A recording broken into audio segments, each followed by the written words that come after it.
Thank you very much. So we'll go on to the first presentation. So I'm just going to talk about on management. Next slide. I have no disclosures. Next. So hopefully by the end of this short session, you will be able to plan the management of a child with COVID-19, especially in regards to how to assess severity, manage children in hospital and home settings, provide supportive care, use specific antivirals and immune mediators for known indications and as a compassionate use. Next. This is a nice cartoon depicting that COVID-19 has provided people, researchers to publish. And there have been so many papers available now that I think we are about to see a million COVID papers by the end of the year. This is an estimate. Next. So in pediatrics, first, or actually any patient, we need to make sure that you categorize that patient, and because that will change your management of a confirmed case. So this is a definition given in the national guidelines as well as internationally in some of the guidelines. But this will tell a particular physician how to categorize and then plan their management. One is the asymptomatic ones, which is very simple, who's a PCR positive with no clinical signs and symptoms. Then there is a mild case, a confirmed case with non-specific upper respiratory tract infections, such as low-grade fever, rhinorrhea, cough, but no evidence of pneumonia or a need for oxygen. And moderate is the one who is a confirmed case with fever, difficulty breathing, without any danger signs.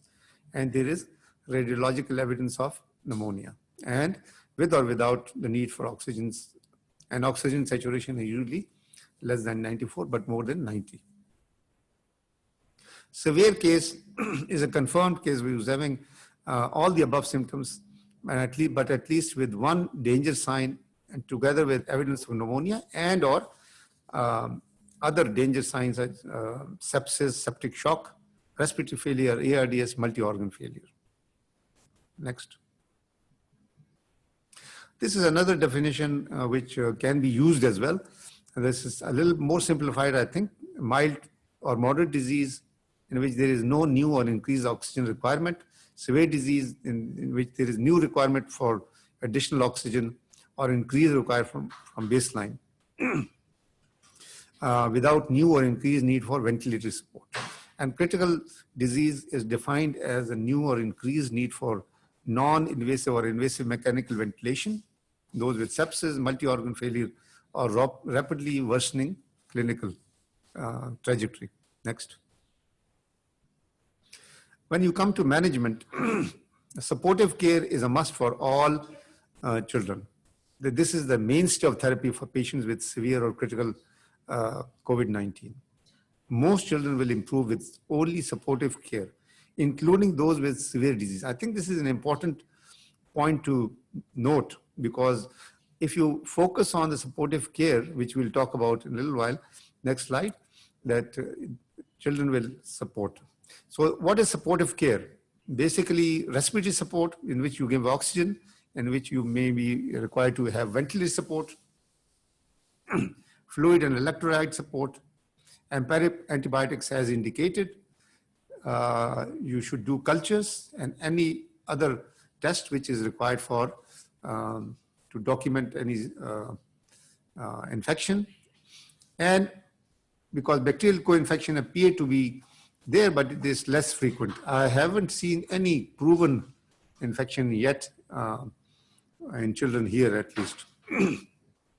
The other thing that you need to do is in supportive care is make sure that you monitor for cytokine release syndrome, in which you need to check for fever, blood pressure monitoring to look for hypotension, oxygen saturation for worsening or hypoxemia or distress, and you can use biomarkers.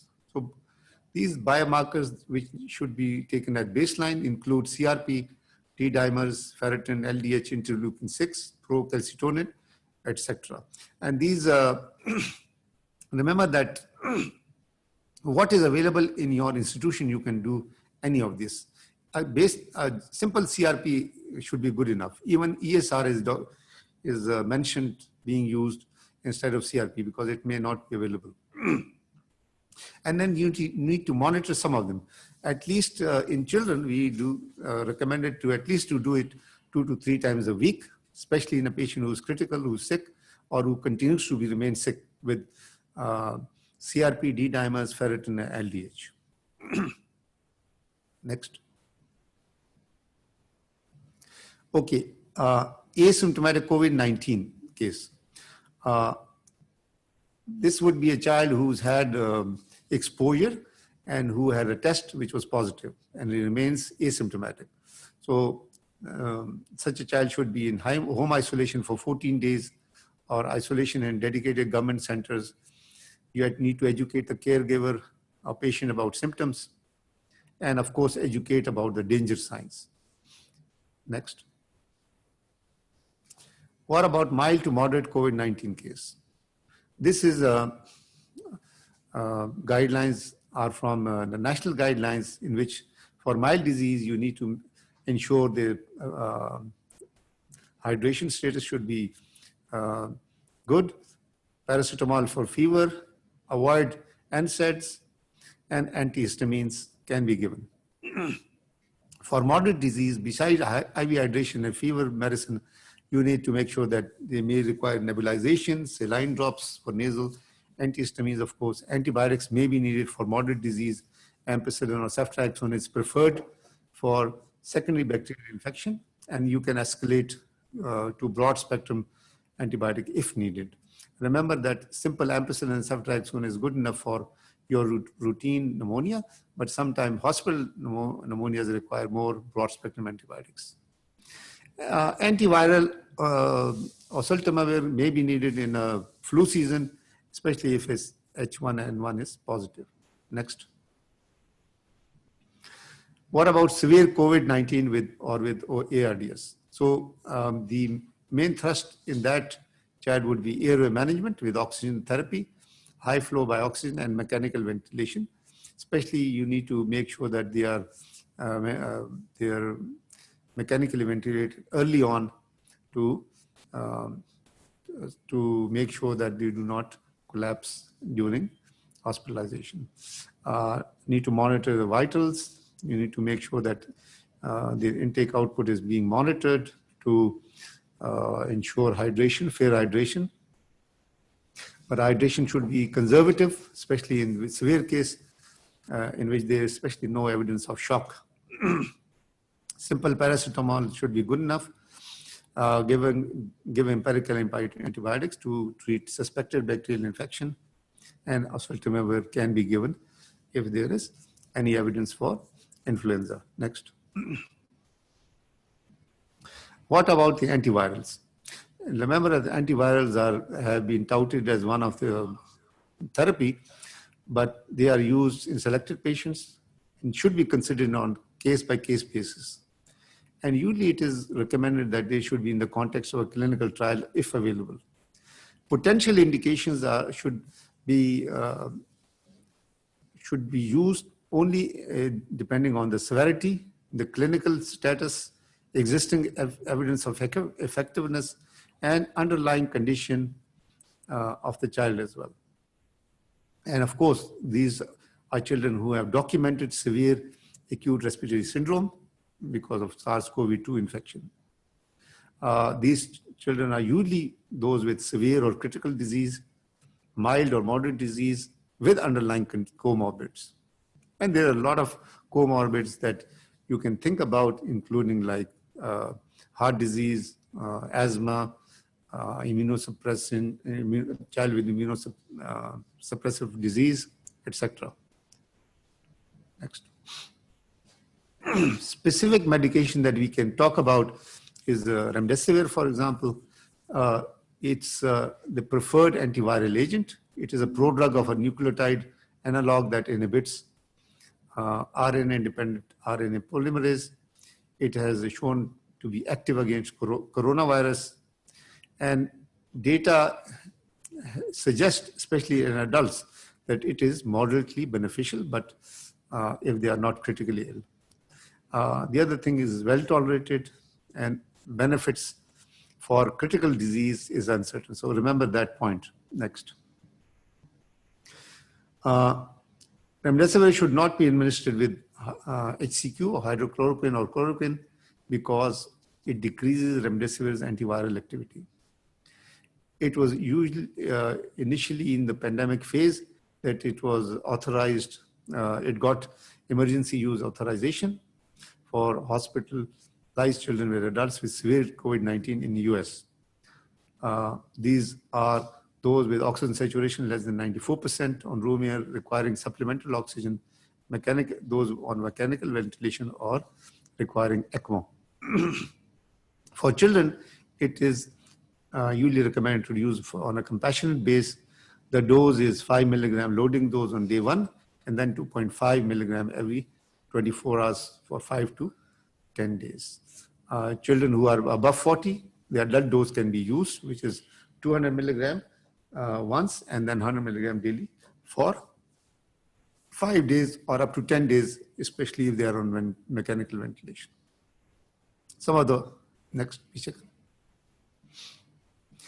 Some of the adverse effects that you should be aware of is simple nausea, vomiting, and increased LFT. So baseline LFTs is recommended because if they have abnormal LFTs, then it becomes a contraindication, or maybe I think a relative contraindication. Next. We haven't had a lot of use, but in children, I've used just a couple of patients, and this is just one example. This 11-year-old with severe COVID-19 came on the 9th day of illness, was on ventilator, very sick, hypotensive, required inotropic support, was given standard of care, pulse steroids, anticoagulation, and remdesivir. He remained on ventilator for 4 days, and his X-ray, you can see when he presented, and then on the 7th day, and he just came 2 days ago from Swat, and he is now well like a normal child. Next. Hydrochloroquine and chloroquine, not recommended. These two drugs have had recommendation, which I would call, we have had summer salts, whether it is effective or not. So efficacy, unfortunately, is uncertain. We know that it can alter endosomal and lysosomal pH, inhibiting viral replication and propagation. Exact mechanism remains unclear. Is not licensed for this indication, and its emergency authorization use in the US was revoked. But it can be considered in hospitalized patients in the context of a clinical trial. It should be avoided in children with underlying QT abnormalities and those who require other medication with potential for serious drug interaction. Clinical studies of hydrochloroquine, they've been small, mostly. They are adult patients, and data has, as I told you, is conflicting, as some of the references below have been mentioned. Next. What about lopinavir, ritonavir? Initially was one of the drugs which was used in combination, especially I think in Europe. It is an antiviral drug used for HIV. Is not recommended for routine use. There is absence of efficacy, and mostly it is got unfavorable for pharmacodynamics. So not recommended for children. Next. Other individualized adjunctive therapy. Next. Glucocorticoids. These are used for immune-mediated complication of COVID-19. And these have been used in adults as well. But in children, we have seen that it probably is going to be one of the important drugs. Trials in children are ongoing and ideally should be given in the context of a clinical trial. The recovery trial from UK, randomized evaluation of COVID-19 therapy, they used low-dose glucocorticoids, which were beneficial in the management of adults with severe COVID-19. And after 1 week of illness, they were given after 1 week of illness, and those who require oxygen or required mechanical ventilation. Pediatric trial is ongoing, and we hope to see probably favorable result from that as well. Selected children with severe COVID-19 can be given, especially if they are on mechanical ventilation or require oxygen and have risk factors. So low dose glucocorticoids are indicated. Duration of therapy is up to 10 days. The regimens that have been suggested for pediatric use is dexamethasone, maximum dose of adults of 6 milligram, prednisolone 1 milligram per kg, and methylprednisolone, which was used across Pakistan in initial phase to begin with, but I think people are now using a lot of these other regimens as well. Next. Other adjunctive therapies may include, we know that this COVID-19 includes marked systemic inflammation or immune suppression. So we can use other therapies for immune-mediated complications. These include immune modulators such as IL-6 inhibitors, tocilizumab, and interferon beta-1b and convalescent plasma. But these are also used in the context of a clinical trial, and benefits and risks are uncertain, especially in children. Vitamin A, no available data, can be used as adjunctive therapy, has been used in measles. It decreases morbidity and mortality for measles-associated pneumonia. Association has been seen with impairment of humoral and cell-mediated immunity. Deficiency may lead to increased morbidity of measles and other viral respiratory infections. So vitamin A is one of those things that may be benefit, especially if you have vitamin A deficiency. Next. Vitamin D. We know that it has an important role in bone health, and supplementation may be necessary in some children. A role in the treatment and prevention of COVID-19 is uncertain. Does vitamin D deficiency increase the risk of severe COVID-19? We do not know. Any association may be confounded by other risk factors for both vitamin D deficiency and SARS-CoV-2 infection. Next. What about outpatient management? So telephone triage should be enough. We have used this telemedicine to manage children at home. They do reasonably well. Children with documented or suspected COVID-19 and mild symptoms, unless they have comorbidities, in which they need to be seen or be hospitalized. So the mainstay of home therapy is focused on prevention of transmission. Remember that children should be isolated. In isolation, they need to be, of course, monitored for clinical deterioration, and supportive care, as I mentioned, should continue.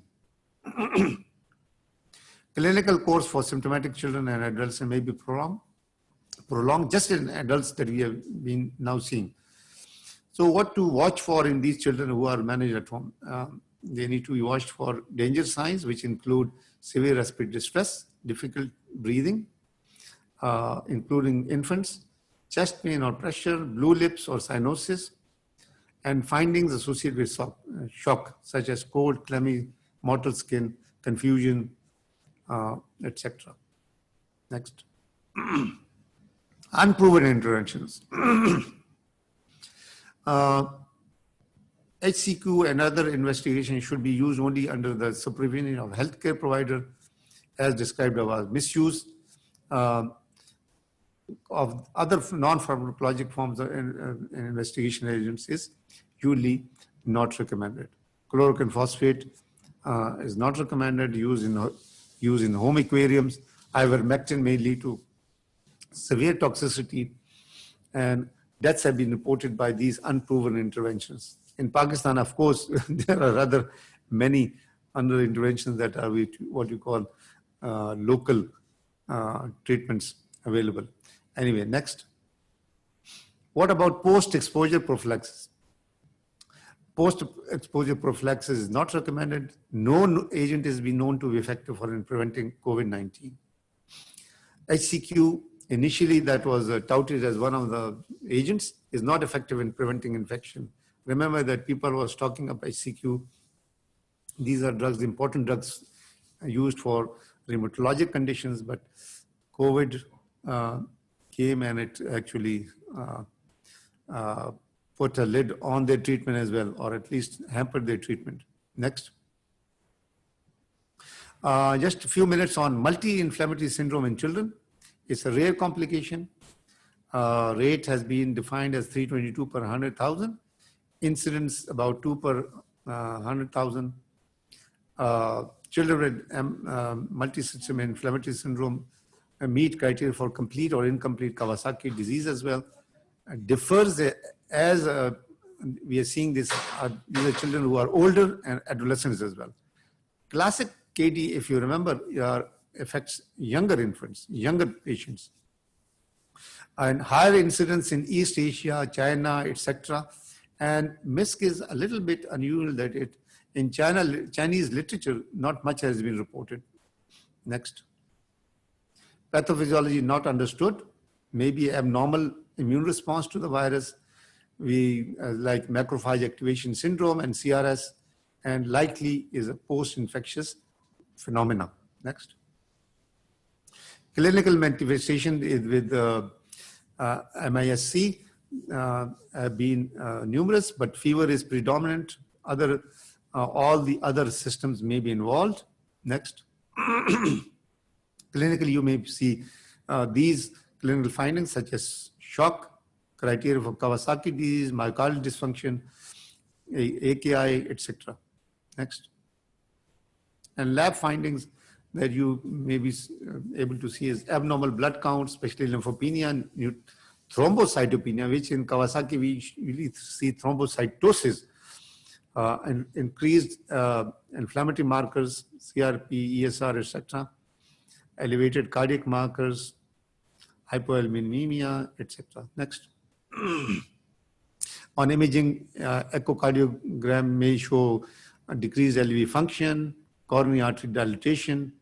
Other findings, chest X-ray and CT chest maybe show some abnormalities as well, typical of COVID-19 or atypical. Next. This is CDC definition of MISC, which includes any individual less than 21 years presenting with fever and lab evidence of inflammation or evidence of clinically severe disease requiring oxygen and multi-system involvement, and no alternative diagnosis, and evidence of positive recent or current SARS-CoV-2 infection by PCR, serology, or antigen, or exposure to suspected or confirmed COVID-19 in the last 4 weeks prior to the onset of symptoms. And fever, of course. Next. This is WHO definition, case definition, in which they almost the same, in which fever with two clinical features and then elevated markers and no other explanation, and of course evidence of COVID with it as well. Next. This is a very nice management plan given by our colleagues in Children's Hospital Lahore, in which summarizes the case definition, how to manage Kawasaki, classical Kawasaki or atypical Kawasaki if they present with that, in which you treat as Kawasaki with IVIG 2 grams per kg as a single infusion, aspirin high dose till the fever settles for at least 2 to 3 days, and then you consider steroids if there is no response. And then, of course, you discharge and then you manage on low-dose aspirin for at least few weeks if there is no coronary abnormality. But if the child presents with shock, hypotension, often they are associated with LV dysfunction on echo, and then, of course, you manage their oxygen, fluids, antibiotics. You need respiratory support, inotropes, and specifically for MISC, you treat with IVIG again 2 grams per kg as a single infusion over 10 to 12 hours. Steroids, which is usually pulse steroids, 10 to 30 gram per kg for 3 days, or prednisolone 2 milligram for 5 days, and then followed by tapering dose. Tocilizumab may be used if evidence of CRS. and which you can see the ferritin or doubling at least 24 hours, or LDH, which is more than 250, or D dimers are raised. Anticoagulation, I've not talked about it, but enoxaparin can be used in children with MISC, especially if they are in shock, and usually it is given for a few weeks as well. ECMO and plasmapheresis can be considered if you have the availability and they are not responding to your conventional drugs. Antiviral like remdesivir is not indicated. Remember, this is a post-infectious inflammatory process. So, and they will usually present after 2 weeks or 3 weeks of their previous COVID infection. So this nice summarizes for management of MISC. Next. This child who came to about at least about 10 days or 14 days of illness, where you can see red eyes, red lips, a rash, and she had a classical raised inflammatory markers, very sick, and she was managed with as a Kawasaki-like syndrome, and she was managed with IVIG and high-dose aspirin, and also steroids and anticoagulation. Next. And this is her 2 days ago when she came after about third week after illness, and she's perfectly normal child now. Next. There are guidelines available on national level, both infection control and clinical management in children, both older children and infants. Next. So in conclusion, fortunately a mild disease, but those who require therapy, supportive care should be enough. Specific therapy with remdesivir, steroids, IVIG may be indicated in certain children. MISC should be diagnosed early for intense to make sure that they get right care, and specifically therapy are instituted early on. Next. So we'll take questions, but I think remember, you should remain vigilant, take precautions, and stay safe. Thank you very much. And I will present our next speaker. Dr. Naveed Rashid is a consultant in infectious disease. He's going to talk about management of COVID-19 in adults. Next. Thank you very much, Dr. Ijaz. It was very informative lecture, and it helped a lot in my lecture delivery as well. Basic concepts has already been discussed in your slides, and I hope that I can complete the thing in allotted time. So let's start. First of all, there is a disclosure that I have no financial relationship with any commercial interest related to this activity. And now the brief roadmap. Dr. Ijaz presented objectives. These are also the objectives, but I tend to present it in the form of FAQs, that who should be hospitalized. And this is my first point to discuss. And then the second question comes, that whom to prescribe among the patients who are hospitalized. Then we will discuss that what options are there to prescribe, what are the the available pharmacological options. Then we will discuss why to prescribe. It means that what is the available evidence so far that it should be prescribed or not to prescribe. In the last, when exactly to prescribe. So we'll discuss these all parameters or these FAQs one by one. So I start with who to hospitalize. As Dr. Ijaz has already told that the COVID-19 patient has multiple or multitude of symptoms. So there's a big question that which patient should be hospitalized and which patient should be kept at home. So let's see at the evidence or available guidelines that how the symptomatology can help us to delineate between a COVID-19 patient who requires special attention in the form of hospital care. So according to CDC, people with these symptoms may have COVID-19. So first three symptoms, fever or chills, cough, shortness of breath or difficulty breathing, are actually related to lower respiratory tract.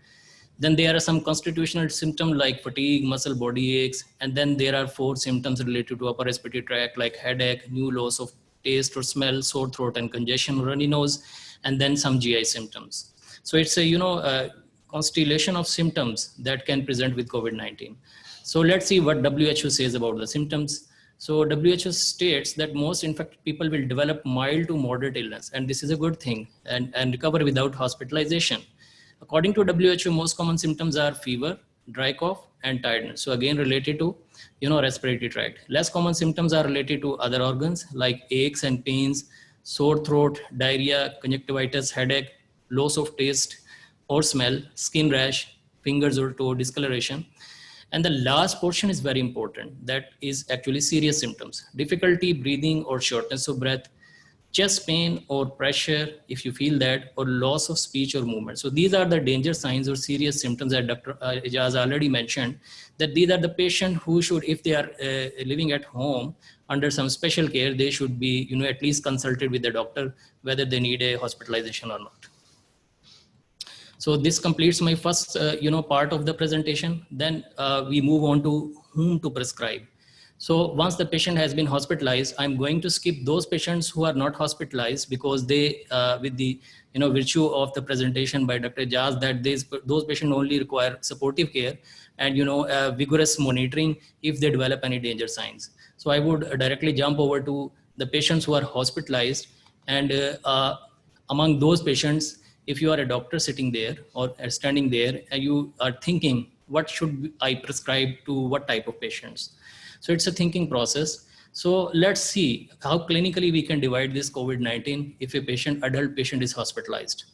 So it can be a non-severe disease or a severe disease. So non-severe disease is a patient with oxygen saturation more than 94% at room air and no supplemental oxygen is needed. But anybody with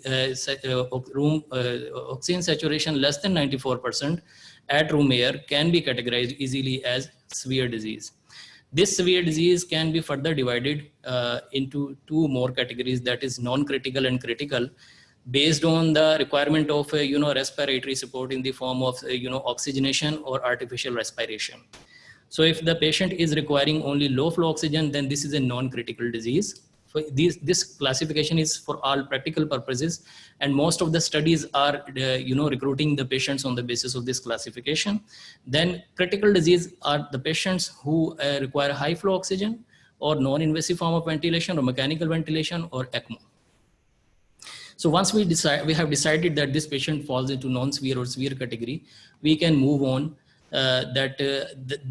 This category, that is severe disease, actually requires some intervention in the form of some pharmacological therapy. So I would rather stick to pharmacological measures rather than non-pharmacological measures like oxygen therapy and proning, etc. So let's move on. So the third point is, what options are there to prescribe? The prescriber should have a updated knowledge about options available. So what to prescribe? This is the next question. I have divided into two main categories. One category is COVID-19 specific treatment.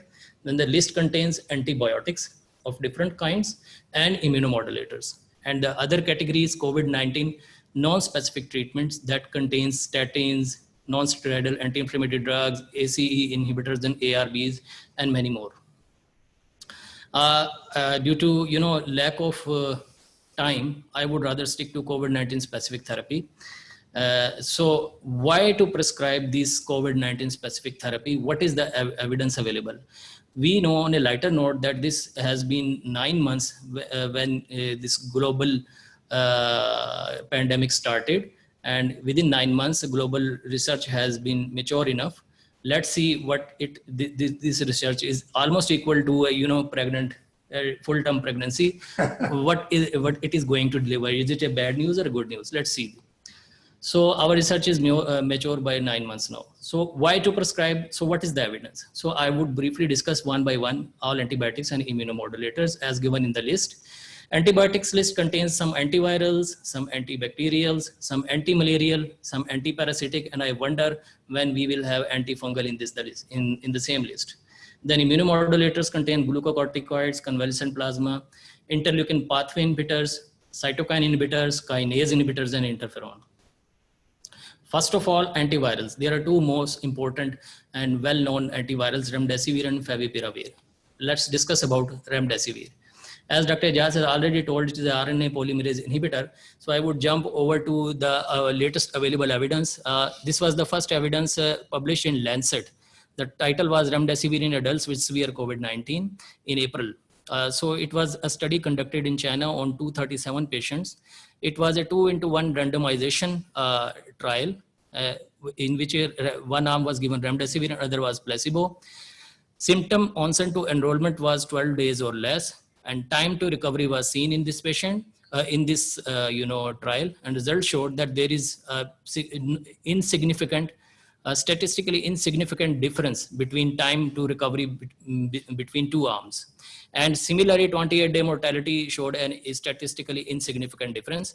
So, but again, there is a trend towards lower mortality and trend towards rapid clinical improvement in those patients who were, treatment was started earlier within 10 days of onset of symptoms. So let's move on to the in chronological order to the second biggest trial. The biggest trial that has been referred so far, that is ACTT, that is Adaptive COVID-19 Treatment Trial. And this trial issued preliminary results due to some very, remarkable findings. It was a multinational randomized placebo trial, control trial. There were two limbs. Remdesivir limb were having 578 patients and a similar number of patients in placebo arm. They enrolled basically, the basic chunk, the major chunk was of severe disease, while the minor chunk of 26% was of a invasive ventilation patient, so critical patients.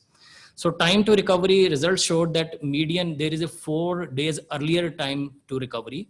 That is median 11 versus 15 days in these arms. And patients on low flow oxygen at baseline actually showed statistically significant reduction in the time to recovery. So this is the first, breakthrough in this a bigger trial that the patients who are on low flow oxygen can be benefited in the form of clinical recovery. 14-day mortality, shows some statistically insignificant result, but sub-analysis showed that the group who is on low flow oxygen has a statistically significant improvement in 14-day mortality. So let's move on to the third chronological order trial in which remdesivir was studied for 5 in one arm in 5 days and in other arm in 10 days. So I would quickly jump on to the result that there is 64% clinical improvement in 5-day group versus 10-day group. So let's see what indications are made by these trials. So all hospitalized patients, especially those who have severe disease, but they are non-critical. So as if we recall that non-critical patients are those who are only on low flow oxygen. They are the good candidate to receive remdesivir. But there is US has issued an extended emergency use authorization for all other categories, including critical COVID-19 disease patient to receive remdesivir.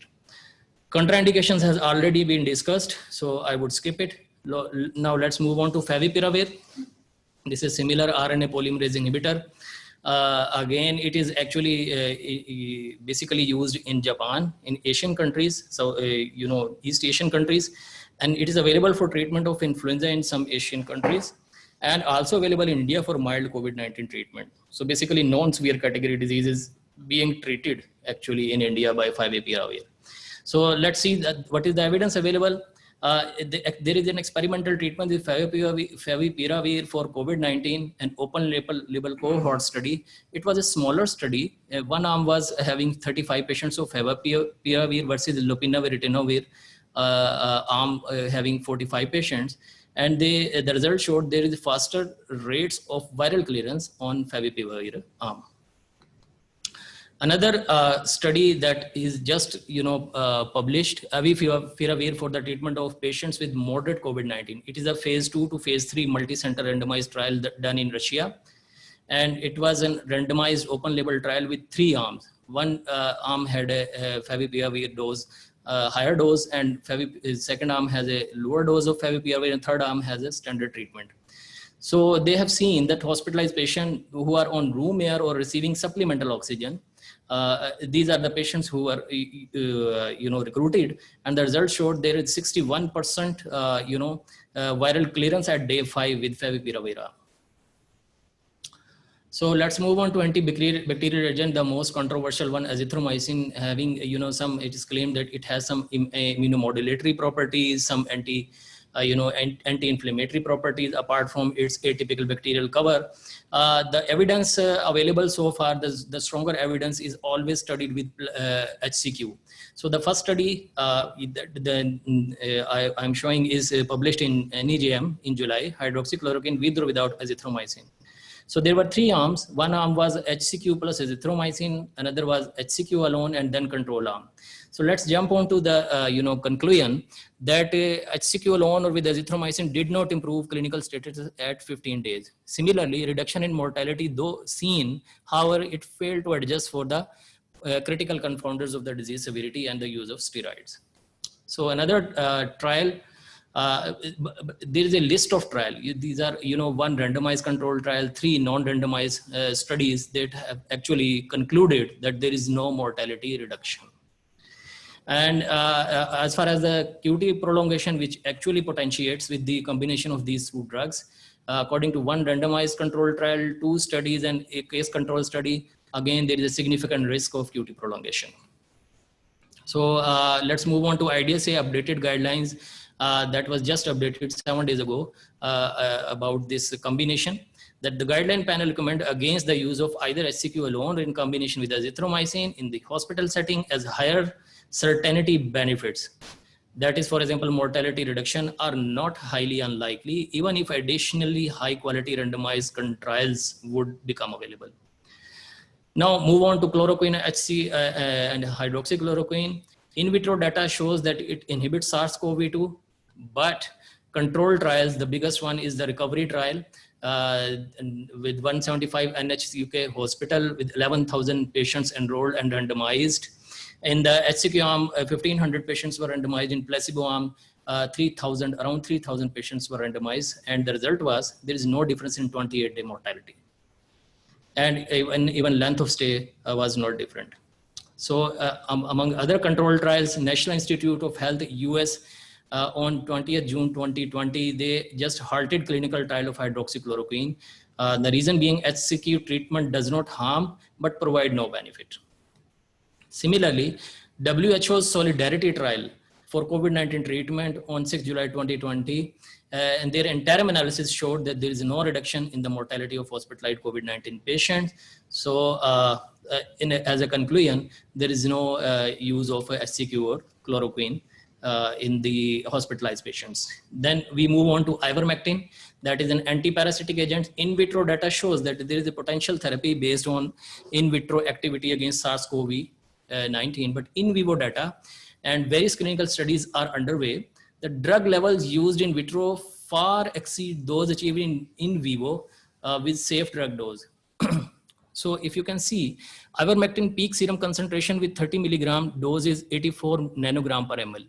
So accounting for more than 93% protein bounding, the IC50 is 200 times higher. So such a higher dose cannot be achieved virtually, physically. So with the therapeutic dose of ivermectin that is being administered, SARS-CoV-2 can never be inhibited in vivo. This is the reference of this trial.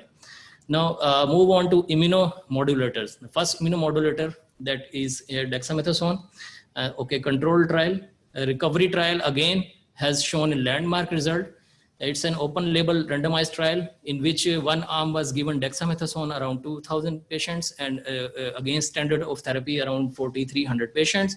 And there was a significant reduction in 28-day mortality. Overall, it was 17% relative reduction, while in patients who were critical, that is on mechanical ventilator or ECMO, there is 36% relative reduction. While on non-invasive oxygen therapy patients, there is 18% relative reduction. And it is important to note that there is no benefit seen in patients not requiring oxygen. So other glucocorticoids still uncertain efficacy, but can be used if dexamethasone is not available. Equivalent doses are as given below. Methylprednisolone 32 mg and prednisolone 40 mg. And then we move on to convalescent plasma. It has remained as an issue of debate, but possible therapeutic potentials that convalescent plasma contains due to convalescent antibodies, complement factors, and other immune factors within the plasma, might reduce disease duration, disease severity, possibly can provide benefit if contain high neutralizing antibody titer and or given earlier in the disease course, that is before mechanical ventilation. A potential therapeutic option for patient with suboptimal immune response can be like the patients who are receiving anti-CD20 therapy, that is B cell depleting therapies. So according to IDSA updated guidelines that was updated in June 2020, for hospitalized patients, convalescent plasma recommended only in context of clinical trial due to knowledge gap. But after that, if there is a systematic review that was published in July, that evidence on efficacy and modifying risk factors trial is emerging, but still lacking so far. And this is the the latest observational studies conclude. Many studies suggest that CP with high antibody titers and given earlier in presentation are associated with greater clinical effect. Then this is the greatest evidence randomized trial. This is the recent publication in JAMA on 4 August 2020, done in China. It was an open label randomized trial in which one limb was CP plus standard therapy against a standard therapy arm. The result showed that CP improved rate of nasopharyngeal viral clearance at 72 hours. So subset analysis showed that severe but not life-threatening disease showed greater rate of clinical improvement. So although the CP administration was quite late in this trial. So let's move on to interferon beta. That is a type of interferon that is effective against SARS-CoV-2. In vitro data shows that it modulates immune response and may have antiviral effects, and it is reported to inhibit SARS-CoV-2 in vitro. There is a controlled trial published in May 2020 that showed triple combination of interferon beta, lopinavir, ritonavir, and ribavirin in the treatment of patients admitted to a hospital with COVID-19.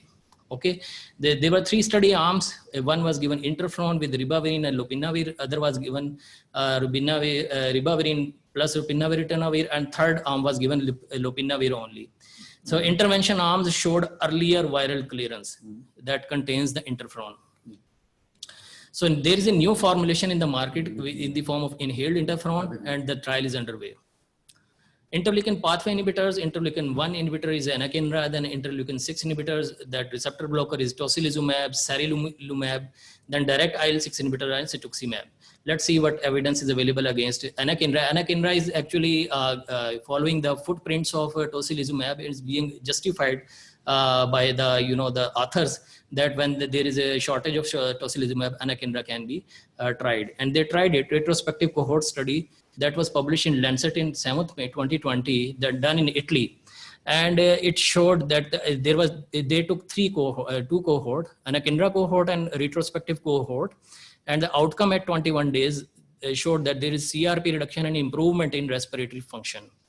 And similarly, mechanical ventilation improved, and death rate was less in the anakinra arm. And there are some case series that shows safety and efficacy of early high dose IV anakinra in severe COVID-19. Again done in Italy, but it is a small case series of 5 patients only. Now we move on to tocilizumab. There is limited published data so far. Observational studies and case series are available. Some studies have not identified associated clinical benefit, and the references are underlined. And then tocilizumab in patients with severe COVID-19, a retrospective cohort study, it showed that decreased risk of mechanical ventilation or death among 544 patients, and but increased risk of secondary infection. It was published in Lancet. So there are some ongoing trials in the form of monotherapy or a combination. IDSA guidelines show label it as recommended only in the context of a clinical trial due to knowledge gap. Cytokine inhibitors, mavrilimumab. This is a granulocyte monocyte colony stimulating blocker with used in severe COVID-19 pneumonia and systemic hyperinflammation. Again, the trial was done in Italy on adult patients with the features of hyperinflammation.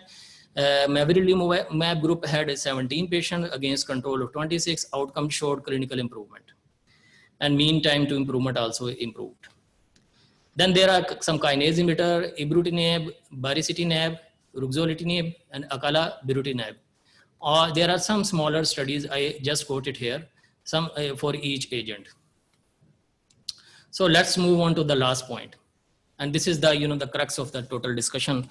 When exactly to prescribe? This is the main question. So what should be the algorithm? What type of patient should be given what? So you have a list of, antibiotics on one column, and you have a list of immunomodulators on second column. And we have to decide according to the severity of the patient what should be given. So it's a kind of interaction, but we know that we cannot do some interaction. But let's do answer in your heart. So first category, non-severe COVID-19, and it is a mild category. Why mild category? Because there is no dyspnea and X-ray is normal. And keep in mind, this is a hospitalized patient. This patient might be having some risk factors like increased inflammatory markers, some other prognostic markers may be increased. So that may be the reason that patient is hospitalized, but no oxygen is needed. What do you think is the agent can be used in this patient? So let's move on. You can use all of them. So practically this patient has actually no symptom. So remdesivir, no. Favipiravir, no. Azithro, no. SCQ, CQ, ivermectin, no. Glucocorticoids, convalescent plasma, everything is no in this patient. But for some reason, this mild patient is admitted. You just need supportive care and a vigilant. You have to remain vigilant. So second scenario, in which there is a non-severe COVID-19 disease, and this disease is moderate because the patient is still not hypoxic, but there is chest X-ray infiltrate. Again, there are some prognostic indicators that can justify the patient's presence, like multiple comorbid conditions, higher age group, or maybe increased inflammatory markers, cardiac enzymes, etc., etc. There's a list of those parameters that can show the prognostic future aspect of the disease progression, but still oxygen is not needed. So what do you think, according to the trials discussed, what agent should be given now in a moderate disease with some risk parameters?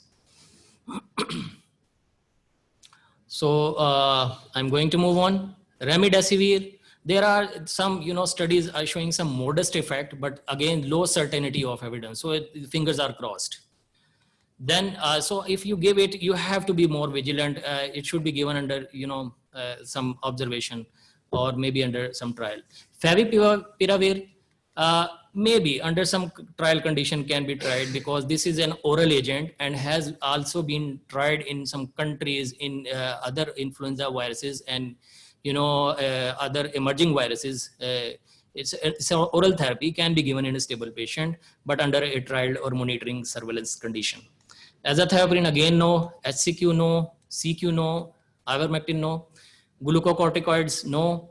Convalescent plasma, definitely no. Interleukin pathway inhibitors and interferon, no. So let's move on to the third situation. That is the, real-time scenario. Severe COVID-19 patients. These are the patients who are hypoxic at room air, not able to maintain 94% saturation, and they are categorized as non-critical if they are only on low flow oxygen and they have chest X-ray infiltrate. What to do now? Apart from the list of antibiotics and immunomodulators, what can be given? So again, remdesivir, this is the only indication remdesivir has proven itself so far, although the evidence is not such of a higher level, but at least it is superior to other as far as the evidence is concerned. Favipiravir, no. Azithromycin, maybe if you are thinking some, super infection, concomitant bacterial infection.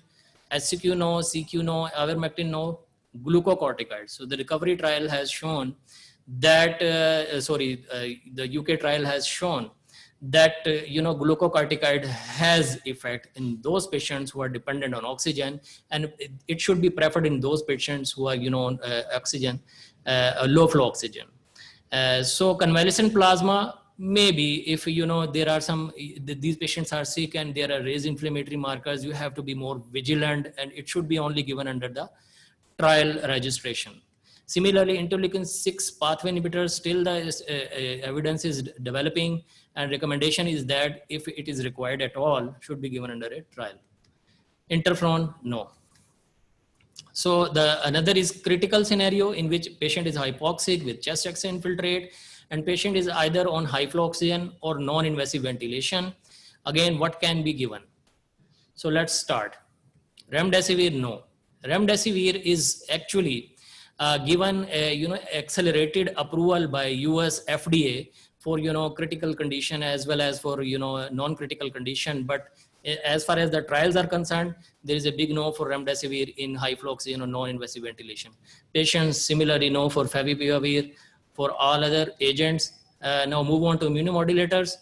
Glucocorticoids, yes, this is the area where glucocorticoid help in critical patients who are having non-invasive ventilation. Convalescent plasma, again, if it is required, it is too late to start, convalescent plasma in a patient who has been, so much critical, so may be required in a trial setting. Similarly, under a trial can be given interleukin pathway inhibitors if there are some, mediators, inflammatory mediators are raised, suggesting cytokine release syndrome. So let's move on to the last scenario. That is severe disease with hypoxia, chest X-ray infiltrates, patient is on ventilator or maybe on ECMO. What are the regimes or options available to us? Remdesivir, again, no. These all lists are again out, so antibiotics are out in a critical patient. There is a role of immunomodulator, again, glucocorticoids, they play a role in critically ill patient and the trial has shown the overall 17% mortality reduction.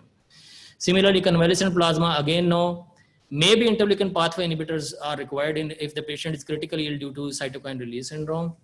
Interferon, again, is not proven. So a take-home message, stay home, stay safe. And please keep in mind that updates shared here are not final and keep changing. So keep abreast yourself with latest evidence. Thank you very much. Good. And I welcome any questions, suggestions. So can we have the question here? Okay. Okay, the first question, I think I can answer that. Why should we avoid NSAIDs in COVID-19? I think there was some evidence initially that NSAID should be avoided because it can have a bleeding tendency or a bad outcome in COVID-19. So, but people have since then recommended a precaution, but NSAIDs can be given if you need to use it. Okay. Can I get the recorded version? Yes, it will be available on the YouTube and Shifa website. Yeah. And all the webinars are available actually. Dose, route and duration of Clexane. Also now flu season is coming. Can we also give flu vaccine to children and what will be the route and dose of it? Okay, I can answer the second part. Maybe you can answer the Clexane. So the flu season, of course, is coming. So flu season, we recommend that vaccine should be given to all children less than 5 years and those with immunocompromise such as cardiovascular and respiratory illnesses, because it definitely has a role in prevention of complication of influenza. So the dose, usually it is indicated above 6 months. So up to 2 years, it is 0.25. And then you repeat the dose after 1 month if it is the first season. Otherwise, you can just give it yearly. And after 3 years, I think, or it is 0.5, just like adults, a single dose. The season should actually starts in our area. The season starts from each October. October, yeah. And it's valid till March. But whenever it is available, you can use it. Usually it takes a little longer. अच्छा, दूसरा सवाल जो है कि इन्होंने किया कि dose, route and duration of Clexane. So Clexane, basically, the purpose of this question is to answer the prothrombotic tendency of COVID-19. That topic could not be covered in my slide due to such a shortage of time.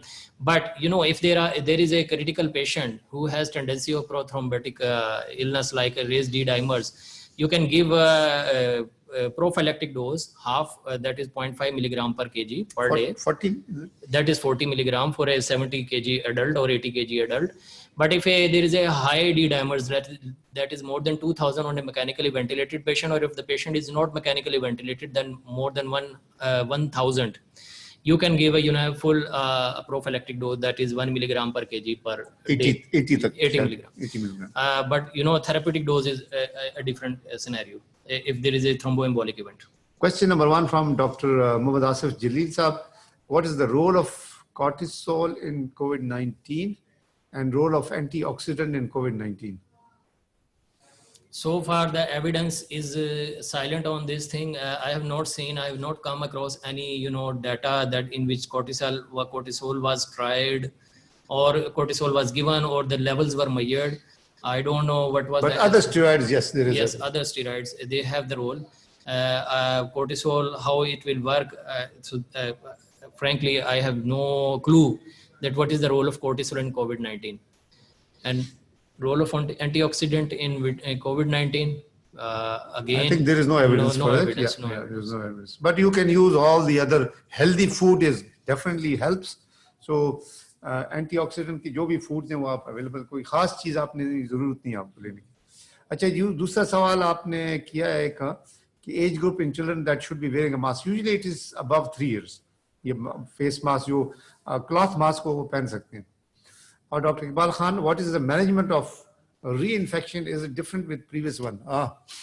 So last night we got in a news that there is a documented reinfection in Hong Kong. Unfortunately, we cannot differentiate according to available sources. We cannot differentiate between infection and reinfection. It can be only a clinical scenario that you can assume that this is a reinfection. Again, if it is a reinfection, usually it is a different genome. So it means you might have to treat again on the same. You have to start from zero, and you have to take all those steps like supportive care. If it is causing immune response elevation, you might have to go for immunomodulators as well. So it might not be different from the first episode. Yeah, okay. Dr. Iqbal is again asking to briefly define the elective surgery protocols for those who suffered from COVID-19. Recovered, and even after 6 weeks, PCR is positive, CT is negative, and antibodies are not detectable. Maybe I can answer, and then Naveed can put in. So these are patients who have had a previous documented infection, and they are coming here for elective any procedure. So as far as guidelines say, and also our protocol in our hospital, that these should be scheduled at least more than 3 weeks. They should be asymptomatic, and you do not require to have a negative PCR for it, because the PCR can be positive in weeks down the line. And antibody serology has no role to decide whether this patient needs to be in a COVID area or needs to be in a COVID OR or needs to be isolated. These are patients who are probably non-infectious, and they should be considered de-isolated, and they should be managed accordingly. Remember, just only one thing may be little different, that they should be asymptomatic, and they should not have underlying immunosuppression, because in those patients, there is a chance that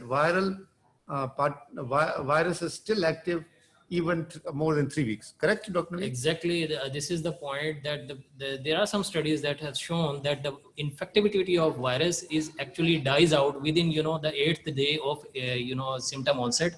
And then the repeated positive PCR actually is related to the waxing waning level of, this dead virus within the respiratory secretions that may persist even for some months.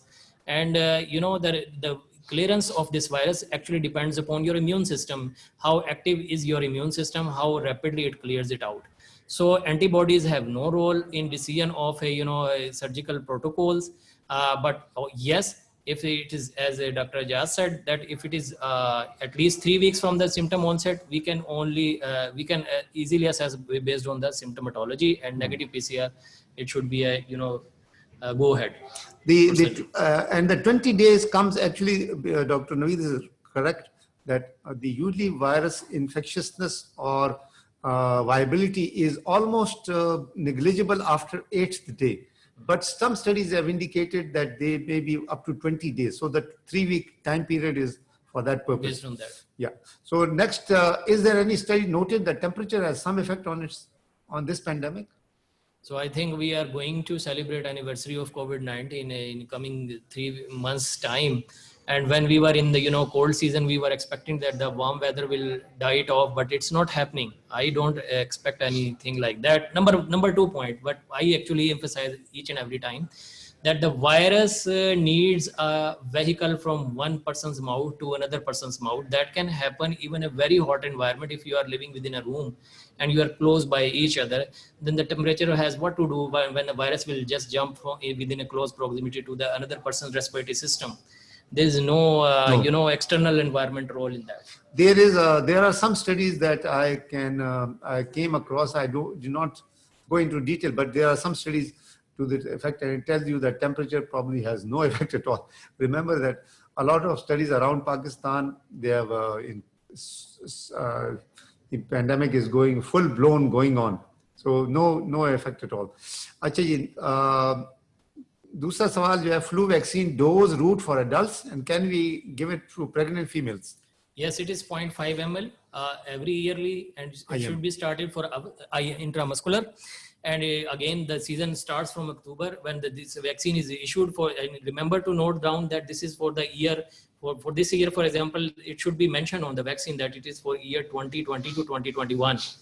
And yes, it can be given to pregnant females as well. So इसमें मैं add कर दूं कि जो flu vaccine है quadrivalent है अभी है, पहले टेट्रावेलेंट था, तो अभी क्वाड्रीवेलेंट लास्ट ईयर से, तो ये हर साल चेंज होता है.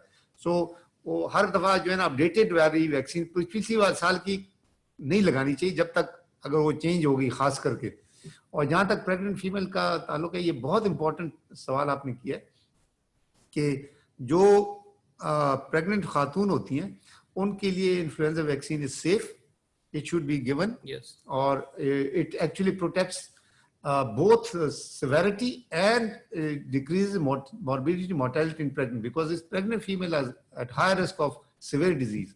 और दूसरी सबसे बड़ी बात, और एक और भी जो चीज है कि जो इनके बेबीज होंगे newborns, they are also protected. Exactly. Because antibodies वहां क्रॉस करके उनको प्रोटेक्ट करती है, और खास करके उस सीजन में अगर वो पैदा हो जाए बच्चा.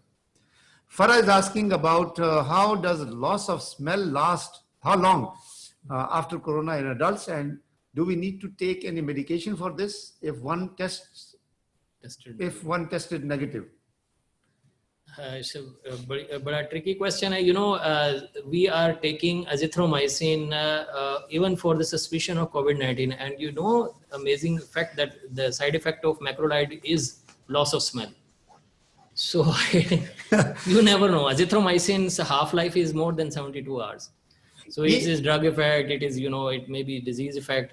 Exact duration is not known. ये जो आपने फराज जो सवाल किया ना कि how long, most likely ये few weeks तक रह सकता है. किसी में जल्दी भी आता है. हमारे अपने एम्प्लॉइज है, मुझे पता है कि वो ये अभी तक ये स्मेल ही नहीं आ रही, स्मेल ही नहीं है, बल्कि सबसे पहले स्मेल शुरू होती है और सबसे आखिर में जाती है. तो it will come back, don't worry about smell. Loss of smell जो है ना, आम जुकाम खांसी जब भी होता था, अगर आपको याद है, तो हमारी स्मेल उसमें भी चली जाती है. तो ये सिर्फ कोविड की वजह से नहीं, बाकी वायरसेस भी ये करती हैं. उसके लिए कोई खास मेडिकेशन की जरूरत नहीं है, लेकिन आपने करना ये होता है कि एक तो किसी को खामखा कोई दवाई ना लें, किसी को कॉल ना करें, और सब्र के कैप्सूल खाने, क्योंकि सब्र करना होता है बस, और कुछ नहीं होता. मेडिकेशन इसकी यही है.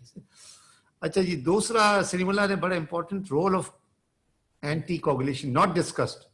बहुत अच्छा आपने हमें पकड़ लिया, और एंटी कोगुलेशन मेरे से भी रह गया था, और डॉक्टर नवीद से मैं कहूंगा आप ही बोलें, क्योंकि मैंने इसको एंटी कोगुलेशन एडल्ट्स में ज्यादा यूज होती है. तो क्या रोल है और क्या करते हैं एडल्ट्स में?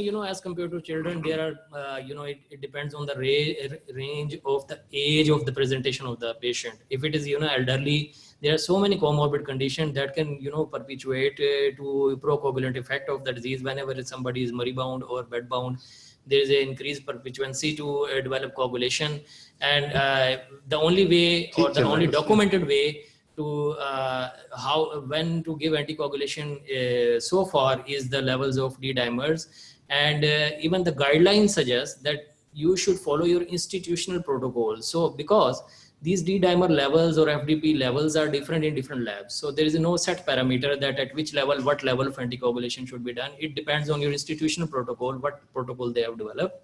According to that protocol, you should give anticoagulation to high-risk patients who develop hypercoagulable states.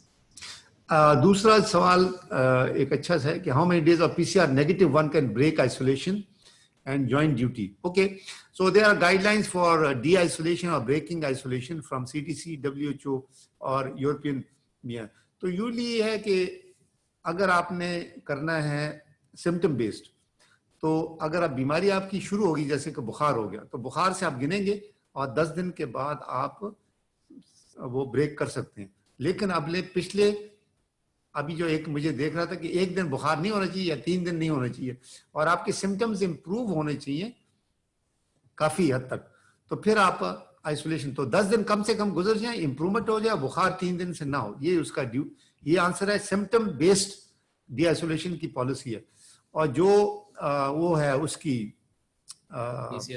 PCR based है, तो वो यूजली ये है कि अगर आपने पीसीआर पे जाना है तो कम से कम 2 पीसीआर नेगेटिव होनी चाहिए, 24 आवर्स अपार्ट करके फिर करें। यूजली पीसीआर बेस्ड जो गाइडलाइंस हैं वो ज्यादा लोग कहते हैं वो यूज ना करें, क्योंकि वो आपकी रिसोर्स को खा जाती है। पीसीआर करते रहेंगे, वो पीसीआर तो 6 हफ्ते तक पॉजिटिव होगा।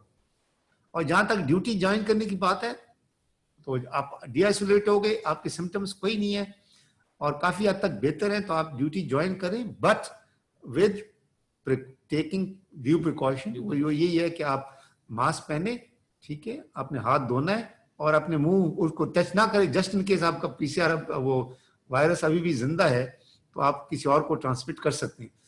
और ड्यूटी ज्वाइन करने के बाद अगर आपकी ड्यूटी है इम्यूनो कॉम्प्रोमाइज के साथ, उसमें हम कहते हैं कि नहीं, 3 हफ्ते से ज्यादा हो जाए और पीसीआर नेगेटिव होना चाहिए, फिर आप ज्वाइन करें। ट्रांसप्लांट पेशेंट है, उसमें कहते हैं जी आप अगर कोई नर्स है, कोई डॉक्टर है, तो हम कहते हैं जब तक वो नहीं होगा। हमारे ट्रांसप्लांट सर्जन का जब हुआ तो हमने उनको रोके रखा जब तक वो नेगेटिव नहीं हो गए, और वो 4 हफ्ते गुजर गए थे। तो ये वाली सिंपल है, ये छोटी सी वो नीटी ग्रिटीज हैं जो कि हमें पता होनी चाहिए। Doctor Mazhar Mufti is asking doctor Naveed के use of heparin at adults. I think we have answered this question. That is actually heparin. Heparin is required in adult COVID patient whenever there is a documented thromboembolic event like a ischemic stroke, and you have to consult with neurology for that, or ischemic event like a myocardial infarction. In those particular conditions where there is documented thromboembolic event, you can give heparin depending upon consultation with the specialty involved. ठीक है, what about Ascard? Aspirin. I could not come across any study in which Ascard is mentioned as an anti-inflammatory agent, but it can be given as antipyretic agent. Antipyretic maybe, or also probably in children we have a different aspirin role in multi-system inflammatory syndrome और in Kawasaki की high dose आप देंगे और फिर उसको taper कर देते हैं, तो उसका रोल है, डिफरेंट रोल है। Any role of nutrition in preventing COVID-19? So मेरा नौरीन पूछ रही है। नहीं, वो है ना, अगर आपने वो रोल तो यही है ना कि अगर खाएंगे नहीं तो आपको न्यूट्रिशन नहीं मिलता, आपकी न्यूट्रिशन अच्छी होनी चाहिए। बिल्कुल। For example early enteral feeding is of course helps any disease including COVID-19. देखिए आप उनकी कैलोरीज कितनी जाया हो रही हैं या यूज हो रही हैं, तो आपको ऑफ कोर्स अच्छी कैलोरीज हो, चाहे वो एडिशनल कैलोरीज भी उनकी चाहिए। 20% से 50% एक्स्ट्रा आपको उनको देना चाहिए। तो nutrition definitely has a role. Maintain nutrition, make sure they are not in negative balance, negative catabolism, तो वो उसमें हेल्प करेगा, जाहिर बात है, क्योंकि उनको बॉडी को रिकवरी के लिए प्रोटीन चाहिए, कार्बोहाइड्रेट या जो भी हमने मल्टीविटामिन जो भी इसमें इस्तेमाल होते हैं। असना राठौर पूछ रही है, is any role of giving anticoagulation like rivaroxaban for 6 weeks to prevent recovered without an emboli episode? Dr. Rashid, to comment, is there any evidence? Again, I could not come across any evidence.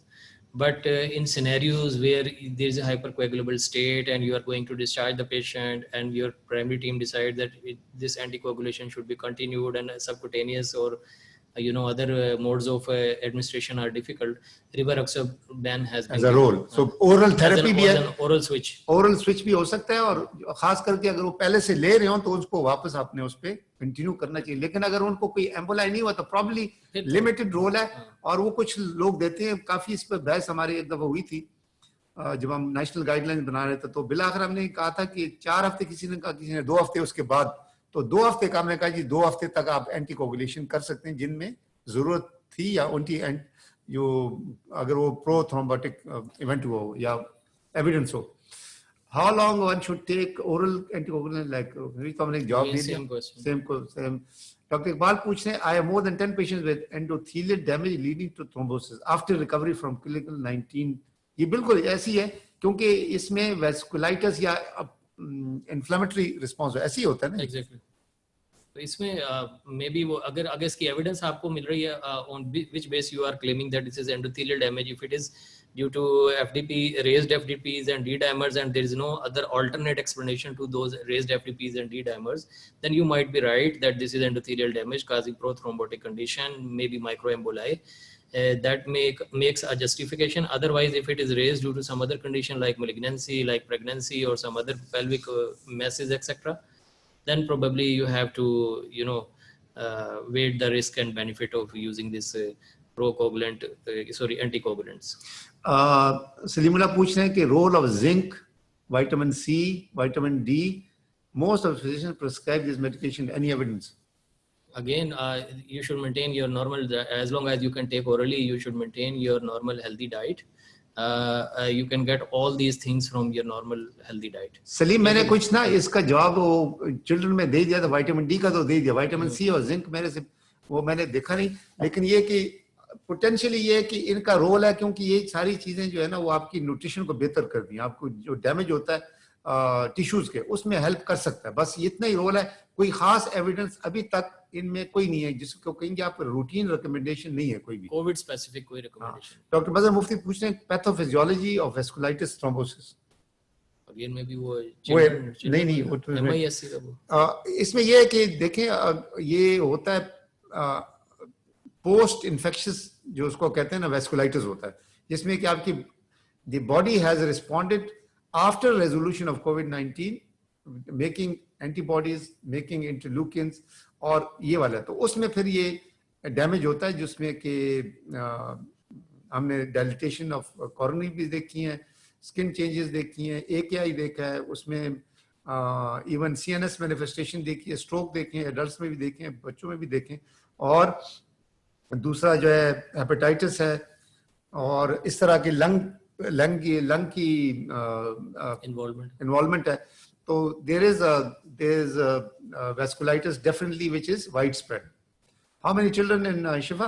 तो मेरा अपना जो data यहाँ पर है, हमारे पास जो test हुए हैं जो बच्चों में तकरीबन 143 हैं, लेकिन वो ज़्यादातर आउट पेशेंट में उन्होंने कराए थे. जो हमारे हॉस्पिटलाइज्ड हैं वो तकरीबन 20 के करीब थे, 18-20 के करीब मरीज हैं.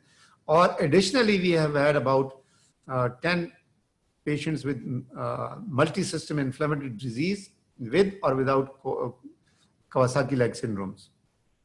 Does BCG lead to increased risk of COVID-19 in children?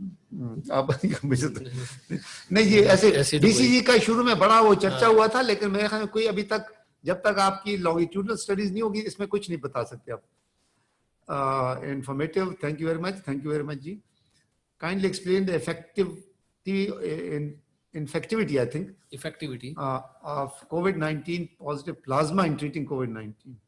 Okay, this is actually related to convalescent plasma therapy. The studies, there was a very good study that was a shorter or smaller study, but that has shown that, plasma has some binding proteins or binding antibodies available. If the titer is more than 1:350, mind you, 1:350, if it is more than that, then there are chances in 80% cases that the neutralizing antibodies might be present in adequate amount in those. So it is an indirect evidence. So you have to actually weigh the binding antibody titer.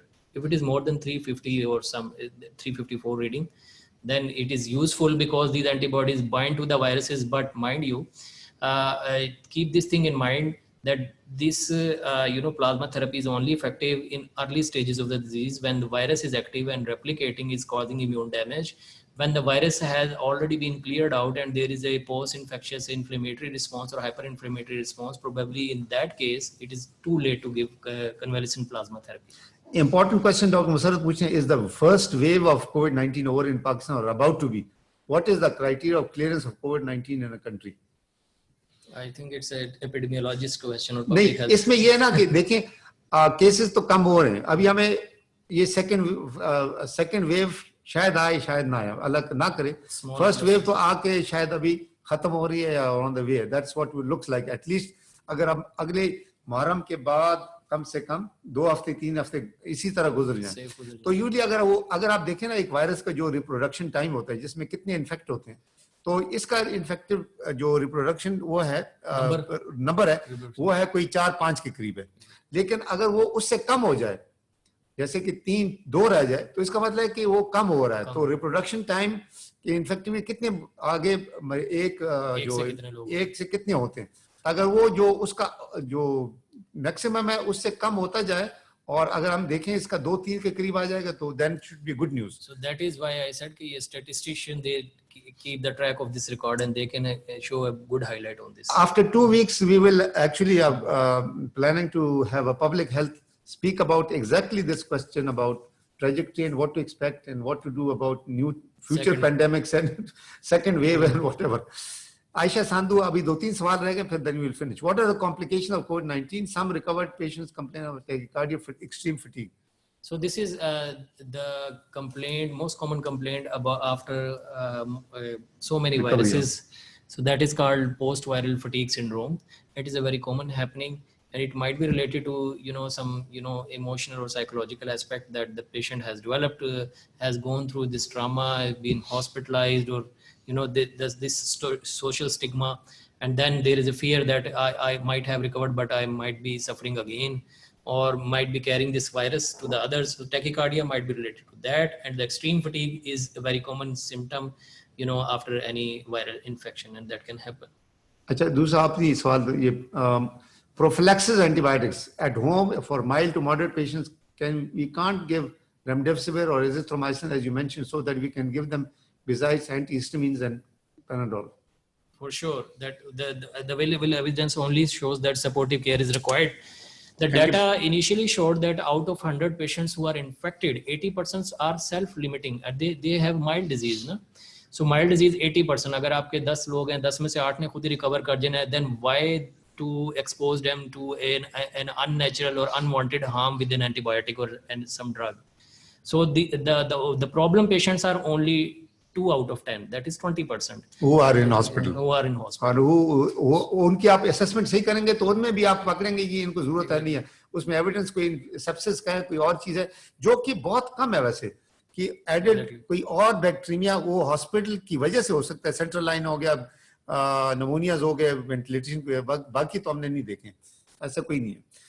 How can we identify a carrier, doctor Sandhu पूछ रही हैं, Ayesha Sandhu. There is a term called asymptomatic COVID-19 and pre-symptomatic COVID-19. I don't know who exactly falls into this category, but asymptomatic COVID-19 might be a carrier in the terms you want to ask, that they remain asymptomatic for the whole period of infectivity, but they are infectious at the same time. Pre-symptomatic are those who remain, asymptomatic for a certain period of time, then become symptomatic. So they don't fall into the category of carrier. Maybe those who are asymptomatic can be labeled as a carrier. Update on COVID-19 vaccine. Well, I think the update is कि जो मैंने last time देखे तो 80 के करीब trials हो रहे हैं, different phases. जो major trial चल रहे हैं दुनिया में, एक शायद यूरोप में, एक अमेरिका वगैरह में, और एक जो है वो चाइना की तरफ से है। जो चाइना वाला है वो पाकिस्तान में इंशाल्लाह जल्द शुरू होने वाला है। प्रिलिमिनरी उसकी अप्रूवल होगी है ड्रैप से, preliminary national bio ethics committee से, और मुख्तलिफ किस्म के सेंटर्स उसमें मरीज तो नहीं कहूँगा, because it is a phase 3 trial. Phase 1 phase 2 बहुत अच्छा प्रॉमिसिंग है, सेफ्टी के हिसाब से वो बहुत अच्छा था। तो अभी ये जो है ना वो आप लार्ज स्टडी फेज 3 वाली शुरू होगी मुख्तलिफ कंट्रीज में, पाकिस्तान उसमें शामिल है। पाकिस्तान में कोई 6 सेंटर्स हैं जिसमें रिक्रूट हुए हैं, शिफा उसमें शामिल है, और बाकी सेंटर्स भी होंगे इंशाल्लाह। तो जल्द अच्छी खबर मिलेगी, लेकिन कब अवेलेबल होगा, कितनी एफिकेसी होगी इस पेंडेमिक के लिए और आइंदा के लिए क्या होगा, ये अभी सारे सवाल जो अभी तक हमें नहीं मिले। Excellent presentation, Dr. Mufti कह रहे हैं, thank you very much sir. What about patients positioning in ICU? So this is related to prone positioning of the patient who is hypoxic, who is developing severe disease, severe to critical disease. This phenomena is quite interesting, and it has shown that there is extra recruitment of the dependent alveoli who in otherwise in a, you know, upright position are not recruited for the ventilation. So in a prone position, they are well aerated and well recruited, and they help in, you know, overcoming the hypoxia in these patients. And there is a tendency, or there are some, you know, findings, observational findings, that by the help of proning, you can actually prevent a possible mechanical ventilation of that patient. So prone positioning is a specific position in which a patient lies on the tummy with a pillow on the below head, and the head is tilted towards right or left, and, you know, patient is otherwise lying straight. And ये हमने जो है ना वो ये इसकी ventilation और ये वाली बातें नहीं की, ये हमारे इंटेंसिव केयर में की थी, कर चुके थे. तो hopefully next time they can come and answer specifically as well. Doctor Iqbal कह रहे हैं कि these are all pure cases of raised D-dimers and vasculitis without any other reasons. हाँ, ये वैसे डॉक्टर नवीद, ये एक कल भी एक चंद दिन पहले भी डिस्कशन चल रहा था कि ये मरीज जो है ना उनके D-dimers वो हाई रहते हैं कुछ अरसे के लिए. तो ये क्या चीज है, ये कोई? अच्छा, ये मैं अपने previous institute में we have observed, our ICU colleagues has observed that all those patients who are critically ill and who are admitted in ICU and they were given, you know, treatment for cytokine release syndrome. The amazing phenomena was that there is a earlier tendency of rise in CRP, LDH, and ferritin, but there is a delayed tendency of rise and fall in LDH. That is, D-dimer. D-dimers. That is called, they labeled it as a, you know, a D-dimer lag. So it lags behind. I don't know why is it. So I think it's the body's response which takes time. So nothing. So that may be the reason to prolong the anticoagulation. Yes, everything improves, but except, you know, D-dimers, that they take some time. अच्छा जी, आखिरी 102 सवाल है. Moderate COVID-19 after PCR negative having close contact with severe COVID recovered mother. Moderate, अच्छा जी, and PCR positive. Can he join duty or avoid until how long? समझ आया? अच्छा, बस ये है ना कि देखें, अगर आपका पीसीआर नेगेटिव हो गया और आप किसी से कांटेक्ट में हो गए जो कि पीसीआर पॉजिटिव है और वो सीवियर है या रिकवर्ड है लेकिन पीसीआर पॉजिटिव है, तो क्या करेंगे कि रिकवर वो आपने ज्वाइन कर सकते हैं? बिल्कुल ज्वाइन कर सकते हैं, डिपेंडिंग ऑन कि आपने उस पॉजिटिव पीसीआर का कब पीसीआर कराया था और उसको टच किया नहीं किया और आपने हाथ धोए नहीं धोए. Because you can be a vehicle of transmission if you have recovered. इसका ये मतलब नहीं है कि आप ट्रांसमिट नहीं कर सकते, आपने किसी और को टच करके किसी और को दे सकते हैं. बिल्कुल, तो वो आपने बेसिक प्रिकॉशंस उसी तरह करनी है, ठीक है ना. और वायरल मेनिंजाइटिस में प्रोटीन ज्यादा हो जाता है. वायरल प्रोटीन में तो नॉर्मल या थोड़ा सा होता है, कम ज्यादा होता है, और लेवल ग्लूकोज कम हो जाता है. नहीं, वो ग्लूकोज भी नॉर्मल होता है और remain same in CSF. So should be modified diet of Covid patients by decreasing glucose because it would be a nutrition for viruses, and increasing protein because it would fight cell death and improve maturation and development of immune cells. It is not a virus, actually. You know, the best source of energy for brain cells is glucose. Glucose. You know, when there is an increased inflammation, they consume glucose at a very higher amount. So that actually creates, you know, glucose deficiency. And if you are also depriving of some patient with glucose deficiency, that will actually cause hypoglycemic brain damage. जी, ठीक है. Doctor Iqbal हमारी तारीफ कर रहे हैं और doctor Naveed आपकी से ज्यादा कर रहे हैं. कहते हैं excellent presentations, very useful, good question answer session, thank you. अच्छा, ये आखिरी वाला सवाल क्या है डॉक्टर मजूद?